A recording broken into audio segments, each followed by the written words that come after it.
আজকে বেলডাঙ্গা পৌরসভা 5 জন মিলে আপনারা অনাস্থা নিয়েছেন, কি বলবেন?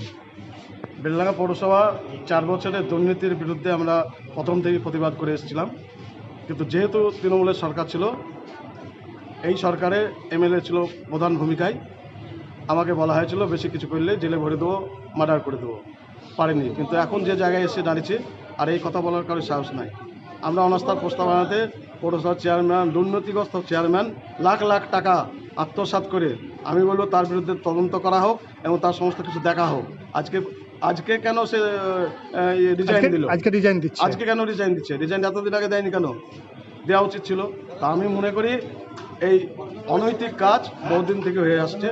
আমরা চেষ্টা করব অনাস্থা না হলেও পৌরসভা সামনে যাতে ভালো চলে, বেলডাঙ্গা মানুষ পরিষেবা পায়, সেটা আমরা চেষ্টা করি। এই যে 66 লক্ষ টাকার একটা মানে দুর্নীতির অভিযোগ এসছে 2 নম্বর ইয়েতে, কি বলবেন এটা নিয়ে? এটা 66 লক্ষ টাকা, যেটা আমাদের সঙ্গে আলোচনা হয়েছিল যে ড্রেন পরিষ্কার করার জন্য এই টাকাটা এসছে।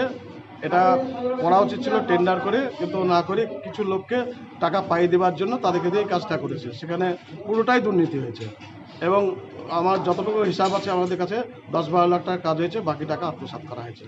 এই যে 2 নম্বরে মোজারুল হকের নাম এসছে, মোজারুল হকটা কে? ওইজ মোজারুল হক। আমি প্রথমেই বলেছিলাম, আজ থেকে 2 বছর আগে বলেছিলাম মোজারুল হককে। হ্যাঁ, তখন আমাকে বলা হয়েছিল মোজারুলকে বললে সত্যেন চৌধুরীর মতন তুমি রাস্তায় পড়ে থাকবে, কিন্তু আজকে বলার সাহস নাই তাদের। এখন কি মোজারুল হক আসছে? আমার চোখে তো পড়েনি। আবার কার জন্য আসবে? হ্যাঁ, মধু শেষ হয়ে গেলে মৌমাছি আসবে। আপনার নাম? আমার নাম বিশ্বনাথ মণ্ডল, 5 নম্বর ওয়ার্ডের কাউন্সিলর। আমি তৃণমূলের দলনেতা ছিলাম।